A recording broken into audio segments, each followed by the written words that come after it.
El 29 de marzo de 1976, Mauricio Baibel tenía 6 años. Iba junto a su familia en un bus, camino al colegio, cuando 15, entre uniformados y civiles, irrumpieron el vehículo, montaron toda una escena para reducir y llevarse a su padre, José Arturo Baibel Navarrete, dirigente comunista que por entonces tenía tan solo 33 años de edad.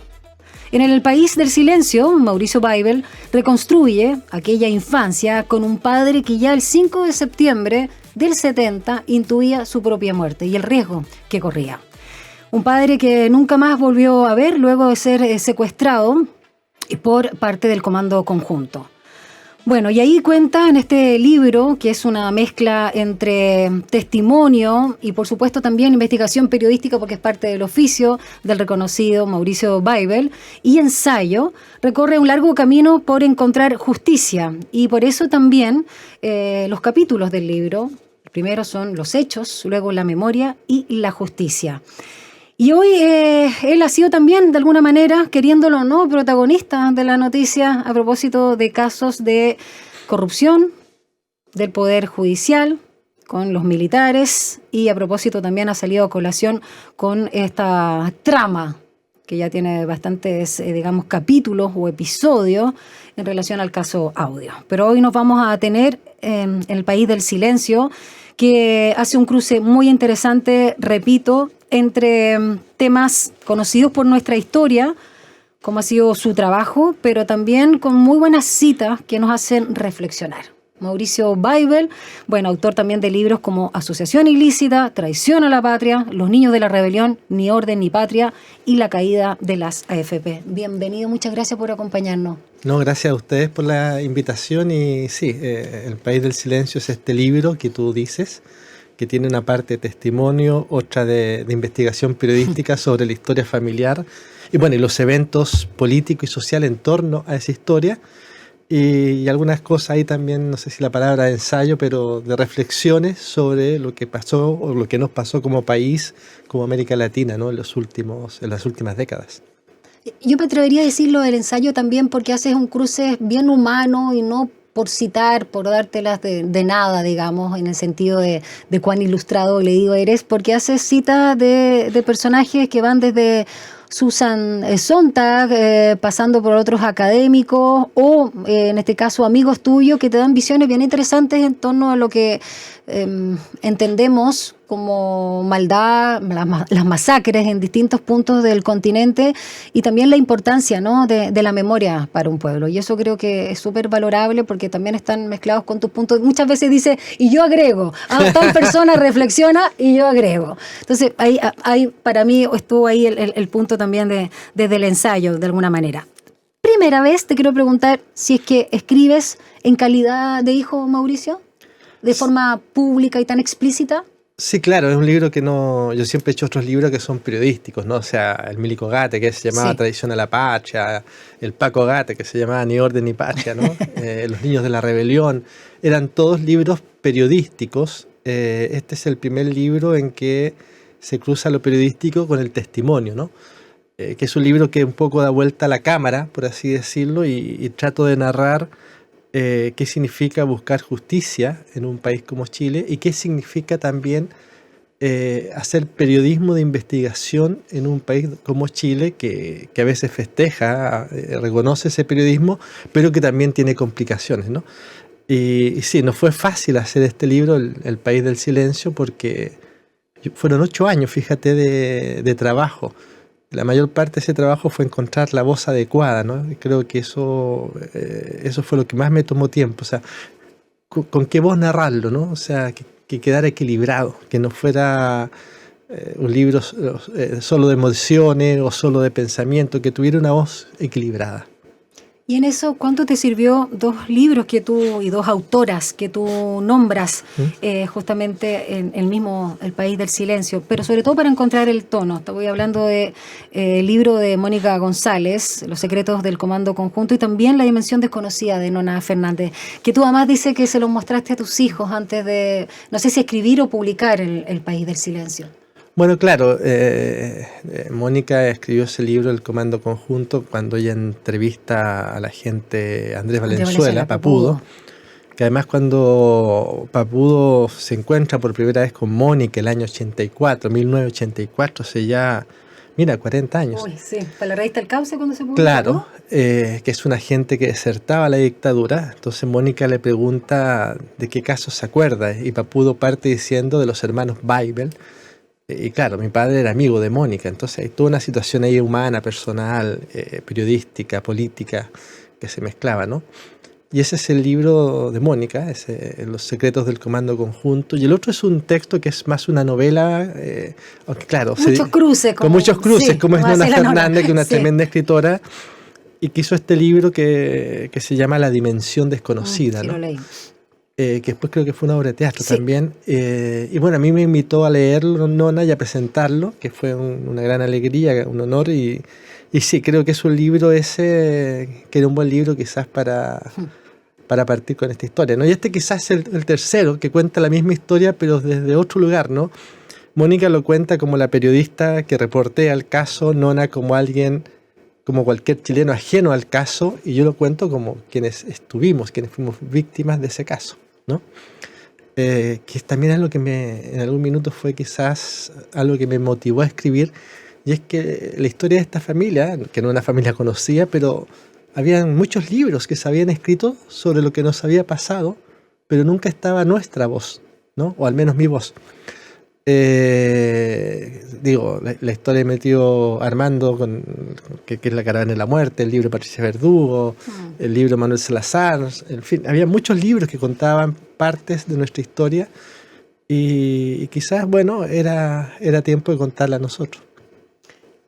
Hay una fotografía muy bonita que te sacó Lucho Navarro, que apareces ahí, está en el libro, y es bien fuerte mirar a ese niño, bueno, tus ojos grandes, azules, mirando un poquito abajo. Y tú hablas del memento mori. ¿Por qué? Hoy, revisando esa fotografía, un poco también por lo que intuía tu padre desde el 5 de septiembre. ¿Qué te pasó a ti en ese minuto que a lo mejor no lo podías, digamos, racionalizar a esa edad, pero hoy lo planteas como un memento mori? Bueno, contextualicemos, ¿no? Sí. Hay que recordar que eran los años en que no había internet, era el mundo analógico, y por lo tanto, cuando se buscaba a los detenidos desaparecidos como mi padre y como otros más de 1.400 chilenos, había que tener pruebas de que habían existido. Esto parece una locura, pero era así, ¿no? Entre la locura del régimen, a veces a algunas personas les negaban que la persona había existido. Eso hoy día en el mundo digital sería imposible. Entonces, en esos años, mientras la dictadura negaba la existencia de los desaparecidos, se sacaron 7 libros que decían dónde están. Y cada libro tenía biografías de distintos desaparecidos, desaparecidas. Trabajo de la Vicaría y también con Lucho Navarro. Claro, y Luis Navarro, no había Photoshop en esa época. no había cómo trabajar. Entonces, cuando él había fotos que estaban en mal estado, tenía que colorearlas con lápiz grafito, ¿no? O sea, el Photoshop era a mano, ¿no? Esto es bien interesante, ¿no? Y en ese momento, en esas circunstancias, es que a nosotros nos sacan una foto de perfil, ¿no? Que nos llevan al Parque O'Higgins a tomarnos una foto. Y claro, yo cuando escribía el libro decía, bueno, quizás las fotos nos las sacaron no solo para que tuviéramos una foto, que en esa época también... Un privilegio, además. En la época no había muchas fotos, sino que quizás era también para dejar un registro de nuestra existencia, porque las amenazas ya habían sido no solo a mi madre, a mi abuela, sino que también habían amenazado con atacarnos a nosotros, que éramos unos simples niños. Entonces imagino que por eso Memento Mori, que es como el momento de anticipo de la muerte, ¿no? ¿Qué te pasa cuando ves esa fotografía? ¿Cómo te recuerdas? Porque hay un minuto en que tú también señalas que desde el mismo, digamos, golpe de Estado, estuvieron, digamos, separándose, viviendo en distintos lugares. A tu papá lo secuestran 3 años después, luego además de la caída del Fanta y Mauricio Laguna, y vamos a hablar de eso. Y que en estos encuentros también entre que se separaban los 3 hermanos, Libertad, tú y Álvaro, y tus padres también separados, estaba toda esta situación de riesgo, pero unos encuentros también que no desplegaban la alegría, señalas tú, y que no alcanzaba tampoco a articular una angustia que sentía. Entonces hoy, tú que eres padre, ves a este niño precioso, te ves a ti mismo. ¿Qué te pasa también con esos recuerdos de esos momentos? Yo creo que la fotografía es... la fotografía tiene múltiples interpretaciones, ¿no? Para mí esa foto era una foto triste y mucha gente me dice, no, es una foto preciosa, tú lo acabas de decir. Es el niño más lindo, digo yo, pero sí veo la tristeza porque está mirando hacia bajito y hay una postura que muestra Entonces, un poquito yo creo de que bueno, esa foto es una foto de un momento más gris de nuestra historia familiar, por así decirlo. Y que, claro, yo cuando la veo me remito a esos años, que eran los primeros años de la dictadura, ¿no? Cuando recién se había encontrado a la gente en Lonquén, los primeros desaparecidos. 78. Claro, eran los años en que estábamos con mucha amenaza, que estábamos viendo la opción quizás de exiliarnos, lo que finalmente no ocurrió. Eran esos años, ¿no? Años en que quizás era difícil sostener la esperanza, ¿no? La esperanza en que iba a haber un país en democracia, un país en que fuera posible hablar desde la construcción conjunta de la nación, ¿no? Que es un poco lo que nos pasa hoy, creo yo, con diferencias, ¿no? Por supuesto que parece ser que en Chile ha desaparecido la esperanza, ¿no? Que hay un agobio, que parece que no hay una salida, que los discursos de odio o de violento pretenden imponerse, ¿no? Sobre los discursos de cooperación o trabajo más colaborativo.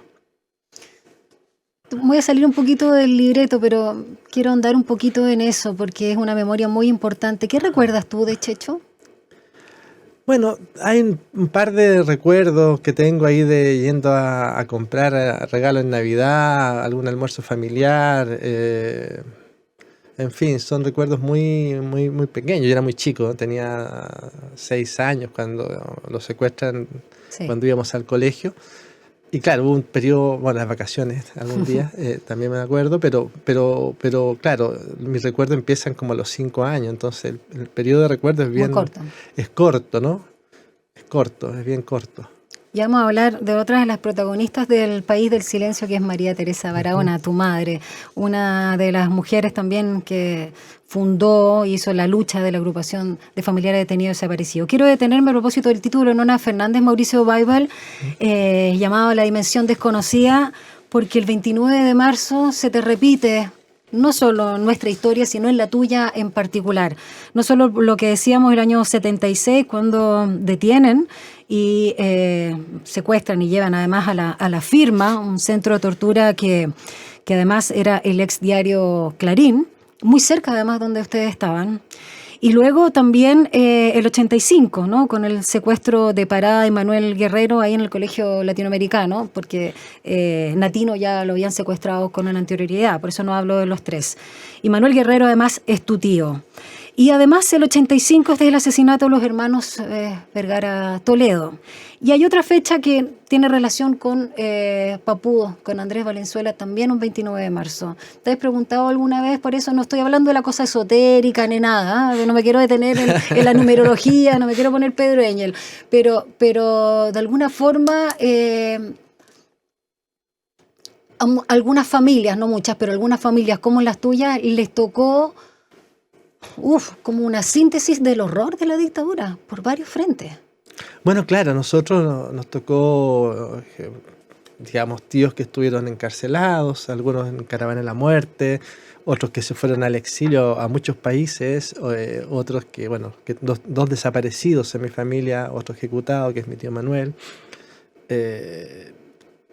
Mi madre que tuvo un breve periodo también presa, entonces sí, fue bastante rudo para nosotros en ese sentido. Y creo que claro, creo que lo que yo rescato de eso, es que hayamos sido capaces de sostener la creencia que podíamos reconstruir la democracia, buscar justicia y que podíamos reconstruir o construir un proyecto de vida también personal, ¿no? Creo que eso también era algo valioso, ¿no? A propósito de valioso, Mauricio Baibal Barahona, me quiero tener en tu madre, que el mismo 11 dejó la vida clandestina por esta lucha también, a propósito de la labor de tu padre, del cual vamos a hablar, y Ya empieza obviamente por una necesidad mayúscula, que es encontrar a tu padre, buscar verdad, saber dónde estaba cuando se lo llevaron. Empieza a ser público, a buscar cuarteles, me imagino, hay contactos, hospitales, no sé qué. ¿Tú sientes que tu mamá, más allá de esas otras mujeres con las que estuvo en la agrupación Detenidos Desaparecidos, todo el apoyo, por supuesto, también de la Vicaría, tuvo sola respecto al apoyo que pudo haber tenido el Partido Comunista, del Partido Comunista? Y eso te lo pregunto porque lo que te decía fuera de micrófono, me llamó mucho la atención que algunos de sus camaradas y amigos no la ayudaran el año ya 79 con los riesgos que tenía y las amenazas en la casa de tus abuelos, además con cartas así explícitas, a que se fuera al exilio, a que pudiera, digamos, protegerse a ustedes, ¿no? Porque estaba ella con ustedes tres. Bueno, yo creo que una de las cosas más brutales que ocurre en las dictaduras, ¿no? Es cuando incluso los que se oponen a ellas empiezan a adoptar las lógicas, ¿no? De la guerra y las lógicas de la dictadura. Yo creo que en esto sucedió eso, ¿no? Que es un poco lo que a mí me molesta, no sé si me molesta, pero me provoca una contradicción tal vez, cuando se habla, por ejemplo, de la guerra contra la pobreza, la lucha contra el narcotráfico, cuando empiezas a usar palabras de la violencia para intentar construir una sociedad más pacífica. Mira, ¿no? Tienes razón, qué importante eso. Claro, porque a veces no nos damos cuenta, pero usamos esas expresiones, ¿no? De hecho, yo lo acabo de usar. Para la lucha contra... sí, no, pero sí, está perfecto. No, está bien, pero yo creo que eso sucedió, ¿no? Que hay una parte que se deshumaniza, ¿no? Hay una parte en que el martirio, que es lo que yo hablo en el libro, se empieza a ver como algo positivo. Muy judeocristiano, muy de la cultura judeocristiana. Claro, el Partido Comunista era un partido tremendamente vaticano, por así decirlo, ¿no? Si la gente se separaba, la separaban. Si se divorciaban, los separaban, ¿no? Tenía una moral súper estricta, muy vaticana, muy de cura rojo, ¿no? Y yo creo que ahí, claro, sucedió que cuando mi madre expone que nosotros estábamos bajo amenazas muy graves, nos habían ido a amenazar ya la casa después del secuestro de mi padre, no la apoyan para salir del país, ¿no? Pero bueno, eso sucedió hace mucho tiempo, las personas que tomaron esa decisión están muertas, yo por eso no las nombro en el libro, no tendrían el derecho a defenderse, ¿no? Pero bueno, sucedió. A propósito de esos allanamientos y robos, entonces, del mismo 76 en tu casa, tú has sufrido por lo menos 3 allanamientos o robos, ¿no? En relación también a tus publicaciones, luego como periodista. No quiero decir si se te repite o no la historia, pero de alguna manera el lugar que tú optaste por la búsqueda, no voy a usar la lucha, la búsqueda de la verdad y la justicia, que heredas además de tus 2 padres, ha tenido altos costos. O sea, yo creo que fueron costos inesperados. Tú te refieres que cuando hace el año 2012 yo encontré varios miles de archivos secretos de la dictadura y publiqué varios reportajes que salieron en medios de todo el mundo y publiqué un libro. En ese contexto me asaltaron 3 días seguidos la casa. Solo se robaron los computadores y los pendrives, o sea, eran unos ladrones muy estudiosos, ¿no? Y en ese momento me llamaron del gobierno, que era el gobierno de Piñera 1, y una muy alta autoridad, que no voy a decir su nombre porque era una conversación en off, pero me dice, no, son los militares. Entonces yo le digo, bueno, si usted lo dice, ministro, ¿quién soy yo para negarlo, no? Entonces, claro, eso fue el 2012, la situación se tranquilizó y después cuando me tocó hacer las investigaciones del Milico Gate. Sí, luego de publicar en The Clinic. Que las publicamos en The Clinic, sí. Qué sé yo, cuando en fin, y que sacamos el libro, en fin, el ejército optó por hacer una operación de espionaje en mi contra, con el apoyo de un juez y a instancias del juez decidieron falsificar los documentos para autorizar. El juez Poblete. Claro, básicamente hicieron una orden en que ponían que había una peligrosa agente boliviana. Sí, con tu teléfono. Marta Condori, que en realidad era un inmigrante irregular boliviano. Existía. Existe Marta Condori, es una inmigrante irregular boliviana. No había escuchado nunca el nombre, ok. Que vivía en esa época en Maruri, ahí en la calle Neruda. Y bueno, y nada. La convirtieron en una Matajari. Una Matajari claro, boliviana. Andina. Andina, claro. Y ponen mi teléfono y bueno, 2 años después de esa operación, alguna gente del DINE decide hablar. La historia se hace pública. Y bueno, y empezamos con el juicio y esto terminó en el presente, que también lo cuento en el libro. Sí. Termina en el presente porque en ese caso aparecen las primeras señales de la corrupción o al menos de las irregularidades en la Corte Suprema, ¿no? De hecho, yo estoy querellado en la causa por tráfico de influencia en la Corte Suprema, ¿ya? Entonces, claro, después vino lo de Hermosilla, ¿no? Este gran caso, y nuestro caso quedó un poco al costado, pero en el fondo el primer caso que habla de irregularidades, tráfico de influencia, corrupción en la Corte Suprema. O sea, la semilla está ahí. Claro, en el fondo todo esto salta por un reportaje de hace 10 años, que es el reportaje del Milico Gate, ¿no? Sí, y toda la operación Topógrafo, operación W. Todo eso es por un reportaje que escribí hace 10 años en The Clinic. Entonces, que yo alguna vez le decía a mis alumnos de la universidad allá en Temuco, le decía, para que vean ustedes que uno escribe algo y nunca sabe cómo va a terminar, porque yo, cuando hicimos el Milico Gate en The Clinic y lo digamos, diseñamos, lo imprimimos a las 1 de la mañana, hace 10 años atrás, seguro que no pensamos que iba a pasar todo esto, ¿no? Pero sucedió, así que bien por el periodismo. Sí. Y aquí estamos. Sí, sí. Vamos a seguir conversando con Mauricio Baibal Barahona sobre El País del Silencio, su reciente libro que sacó con el sello Aguilar y que, bueno, como dice aquí, ¿no? En la bajada, el camino de medio siglo, literal, para construir justicia para mi padre desaparecido. Vamos a una pausa musical y regresamos acá en Frecuencia Pública por Radio USACH.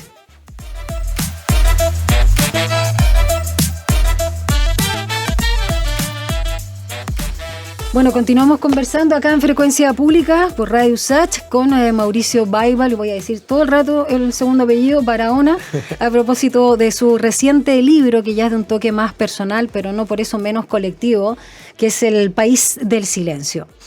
Hay algo bien bonito dentro de todo lo que rescata de tus reflexiones, más allá de los hechos, y me parece que acá está en el capítulo sobre la memoria, Mauricio, que es la teoría de tu amigo Omar Núñez, ¿no? Que la muerte y la resistencia se asientan en el alma de un pueblo, en el imaginario colectivo de al menos 4 generaciones después, en este caso en Chile, de la matanza, ¿no? De la escuela Santa María de Iquique, estamos hablando de 1907.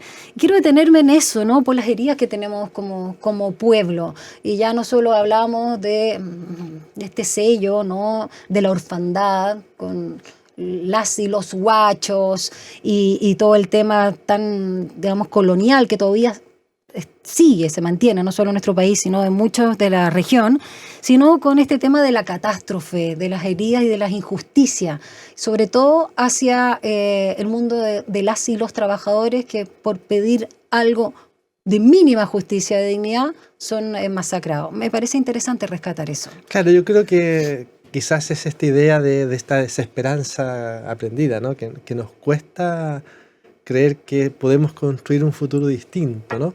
Que nos cuesta creer que vamos a ganar el partido de fútbol, que quizás fue lo que pasó el 2015-2016, ¿no? Con la generación dorada. Pero volviendo a lo nuestro, digamos, yo creo que sí, y que tiene que ver también hoy con que nos cuesta imaginarnos un país distinto, una salida humana y política a esta encrucijada, ¿no? Que tuvimos un estallido social, que tuvimos 2 procesos constituyentes y que no fuimos capaces de avanzar 1 milímetro en soluciones humanas, familiares y sociales para nosotros, para la ciudadanía, para la gente, ¿no? O sea, seguimos con una ISAPRES que robaron 1.400 millones de dólares a sus clientes porque los robaron, esa es la verdad.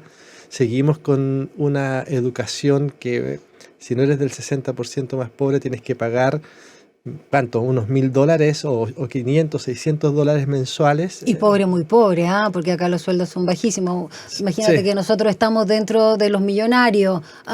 Por favor. Pero por eso te digo, es una locura. O sea, somos de la clase privilegiada y yo por lo menos con suerte llego a fin de mes. O sea, y profesional y todo, o sea, para que hablemos también de la realidad. Claro, hay una separación muy grande, ¿no? De una desigualdad muy grande de ingresos. Fíjate que hay una cifra que a mí me impacta. Para el momento del estallido social, el ingreso per cápita por paridad de compra en Chile era de 20.000, 22.000 dólares, muy similar al de Alemania el año 2000. Pero claramente no éramos la Alemania que recibió el siglo XXI, ¿no?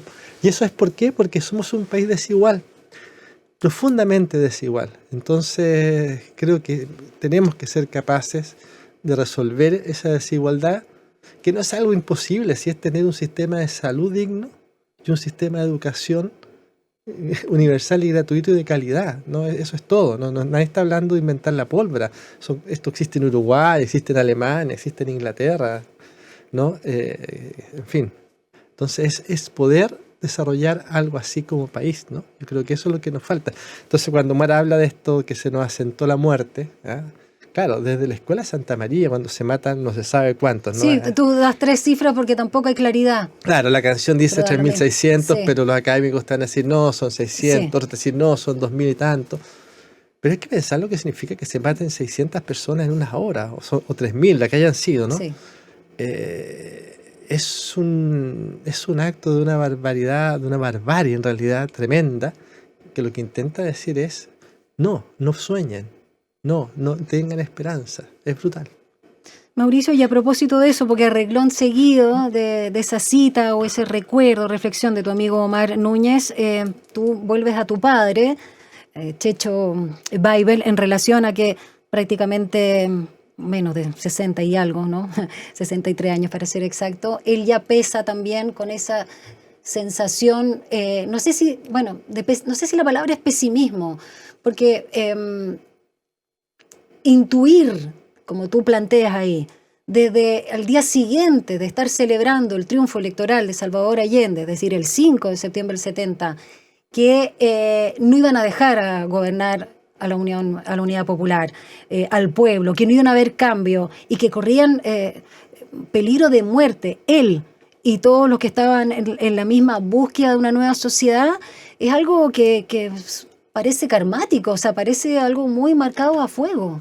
Bueno, claro, yo creo que Checho, mi padre, era un cuadro político, pese a su corta edad y que era un obrero, era bastante hábil y tenía capacidad de pensar. ¿Ebanista? Sí, tenía de hecho todavía tengo unos muebles que él hizo. ¿En serio? Sí. Qué maravilla. Y de pensar a muy largo plazo, ¿no? Entonces... Visionario. Sí, no sé si visionario quizás es como una palabra un poco gigantesca, pero pensar a largo plazo, digamos, y se pusieron a trabajar ahí en tener casas de seguridad, porque esto de que venía un golpe, bueno, tampoco era algo que estuviera tan lejano. O sea, se viene el asesinato de Schneider, sí, se empieza a ver ya un montón de operaciones para desestabilizar y provocar un golpe. Yo creo que quizás lo distinto es que ellos fueron capaces de ver que ese golpe, a diferencia de lo que había sido con Balmaceda o con Alessandri, era un golpe que iba a ser brutal, ¿no? Y yo creo que eso lo intuyeron muy rápidamente, ¿no? Entonces empezaron a trabajar en toda esta red de seguridad que les permitió, a diferencia de los otros partidos de izquierda, estar 3 años sin que los capturaran, ¿no? Hasta el año 76, o sea, les permitió resistir 3 años. Y también la promoción de estudiantes jóvenes comunistas infiltrados en no era PDI entonces, sino Policía de Investigaciones, y también las filas castrenses, ¿no? Para contrarrestar las fuerzas conservadoras. Claro, mi padre trabaja en eso, empiezan a mandar a jóvenes que van a las Fuerzas Armadas, a la Policía de Investigaciones. De hecho, yo alguna vez, y esa era la idea original del libro, ¿no? Alguna vez me junté con unos de 40 de estos ex policías, que también eran comunistas. Hay uno que dices R. R, claro, no puse su nombre. Y que era una historia bien especial, porque tú los mirabas y eran policías de la PDI, pero al mismo tiempo andaban con sus chapitas de Allende, entonces era una cosa bien rara. Pero en fin, y yo, claro, esa historia yo la había escuchado de mi madre, pero era una historia muy, muy secreta. Y cuando yo escribí el libro sobre la corrupción en el ejército, traición a la patria, ellos me contactaron. Así que inicialmente la historia de este libro iba a ser solo esa historia, pero bueno, por diversas razones terminó siendo este otro libro que creo que es una historia más global. Mauricio, también cuentas que tu padre, el 75, viajó a Argentina, y que al regresar ese mismo año, el 22 de diciembre, cae Mauricio Lagunas y se me olvidó el nombre de pila. Está ahí Reino, ¿el Miguel Fanta? está ahí, Miguel. Me acuerdo, no sé si leíste el libro de su sobrina. Uf, muy fuerte. Después te doy el dato. Y todos sabemos, ¿no?, quién fue el Fanta, al igual que alguien que tú también citas, el encapuchado, ¿no?, del Estadio Nacional, o sea, personas que algunos llaman traidores, la Flaca Alejandra, entre otros. ¿Tú crees que directamente, sobre todo el Fanta, más que el Lagunas, ¿no?, tuvieron que ver con la caída, con el secuestro de tu padre? Porque esto se produjo a los meses, en marzo del año siguiente. Sí, claro, claro, lo que pasa es que la historia del Fanta es distinta al resto de la gente que pudo ser detenida, torturada y quizás habló, contó algo, ¿no? La historia del Fanta es que él termina convirtiéndose en un agente convencido, ¿no? Él sí, ahí uno puede hablar de una traición. Su corvo estuvo en Con el su caso corvo de... matan a los degollados, Exacto. o sea, años después. O sea, el tipo se convierte en otra cosa, ¿no? No es alguien que flaquea, no es alguien que flaquea y delata nomás. que en esa época se condenaba y Sí. que visto con los años, los tiempos y la mesura, uno dice, ok, era una situación extrema. Literal. No se puede condenar eso, que si alguien en tortura entrega una dirección. Distinto es este caso en que él finalmente era libre, ya nadie lo estaba torturando y él era feliz torturando a los que habían sido sus amigos o sus camaradas o incluso matándolos, ¿no? Creo que es distinto la historia del Fanta. Ahora, yo sí, efectivamente, se empieza a estrechar el cerco, por así decirlo, ¿no? Nosotros vivíamos en la Florida y, bueno, no lo sabíamos, pero instalan en esos meses un centro de tortura a 5 cuadras de nuestra casa. Después, han detenido el Fanta, Basoa, Lagunas, que eran gente del aparato de seguridad de mi padre, digamos. En fin, se empieza a producir la caída, ¿no? Y en ese minuto se produce la detención también de él. A propósito de detención, pero en este caso que no se logró, el libro parte con Andrés Valenzuela, ¿no?, Papudo, que era uno de los 15, digamos, entre uniformados y civiles del Comando Conjunto que secuestran a tu padre. Con esa figura más bien burda, ¿no?, de querer inculparlo de un robo ahí en la situación, digamos, con uno de los pasajeros de esta micro, me imagino que una micro, ¿no? Le hicimos un bus. pero un bus, probablemente tal, no una micro. Es que era la Florida, entonces ya, era como gigantes. interurbano, ya era bus. Sí. Yo me imaginé siempre una micro. Y ahí te quedó mucha impotencia, porque ¿cómo se entiende algo que tú también señalabas, que el gobierno francés, ¿no?, Mitterrand, ¿no?, era que tuviera, digamos, exiliado, que protegiera a Andrés Valenzuela, que además igual había, claro, una vez que confiesa y tiene esta entrevista inédita, literalmente, en todo lo que significa la palabra, con Mónica González, que publica Cauce, claro, recibe apoyo de la misma vicaría, se protege. Pero ya pasados los años y ya luego en lo que llamamos transición a la democracia, como quiera llamarse, vivió a pura impunidad, digamos, y no entregó nuevos antecedentes tampoco. O sea, dos cosas. Yo creo que efectivamente él entregó Estoy siendo muy dura. No, yo creo que estoy de acuerdo en que él debió ser encarcelado también, si finalmente él participa en tortura, asesinato y él mismo confiesa más de 150 allanamientos. Sí. No, a ver, yo creo que Valenzuela nunca fue llevado a los tribunales porque los tribunales y los abogados de derechos humanos valoraron extrajudicialmente su confesión, ¿no? Y lo juzgaron y lo absolvieron extrajudicialmente, esa es la verdad, ¿no? Y claro, él vive hoy en Francia, ¿no? A resguardo del gobierno francés, que tampoco fue fácil, ¿no? O sea, inicialmente los franceses, el gobierno socialista, no estaba muy dispuesto a darle asilo a un agente Pinochet. O sea, estamos hablando de esos años, sí, ¿no? Finalmente se hizo y hubo toda una operación para sacarlo del país, porque además Valenzuela estaba convencido de que lo iban a matar, que él no iba a vivir. O sea, cuando él va a hablar con Mónica González, él supone que al día siguiente me acuerdo de ese relato, sí, va a morir, ¿no?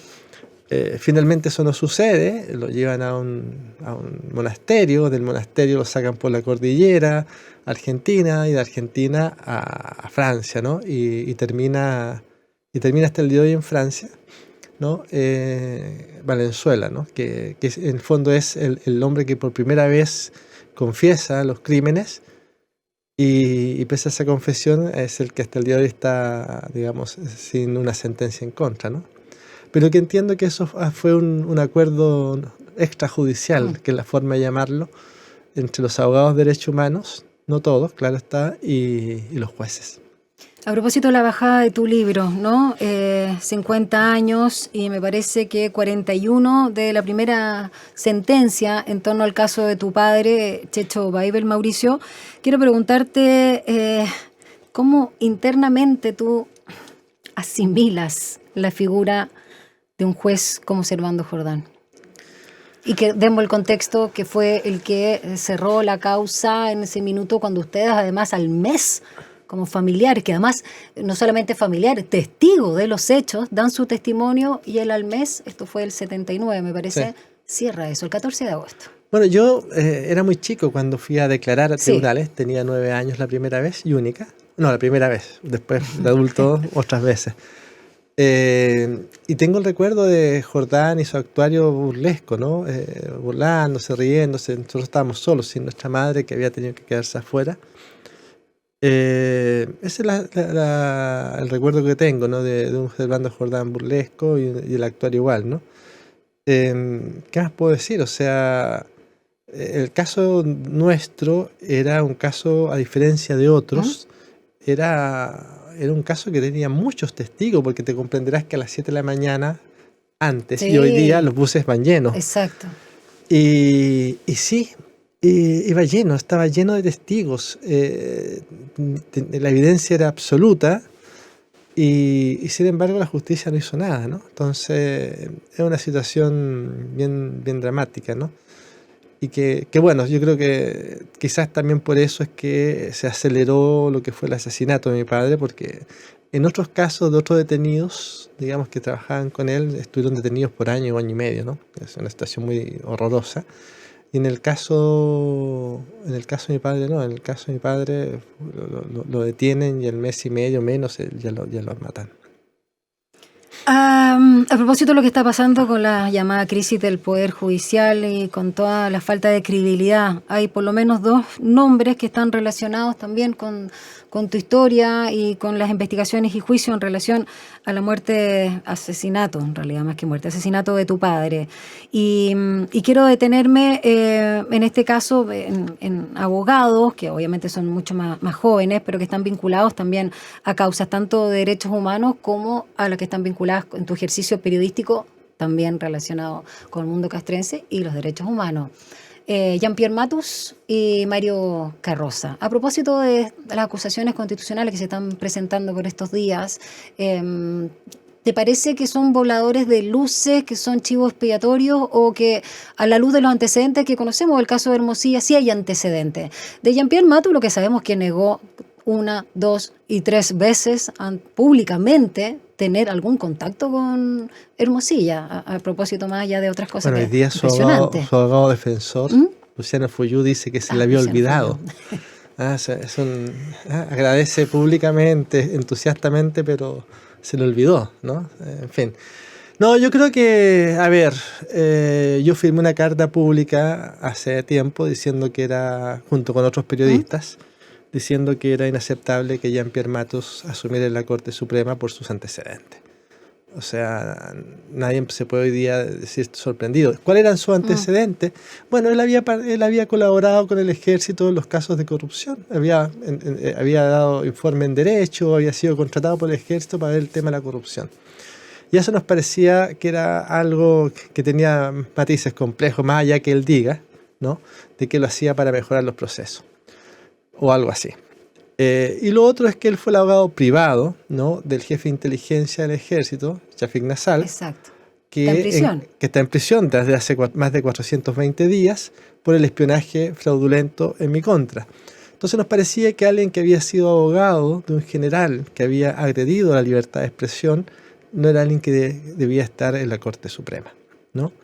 Y nos parecía que había muchos indicios de que aquí había lo que finalmente se ha comprobado, sí, una operación de captura de la Corte Suprema. O sea, que un grupo específico pretendía capturar o incidir, ¿no?, en la Corte Suprema.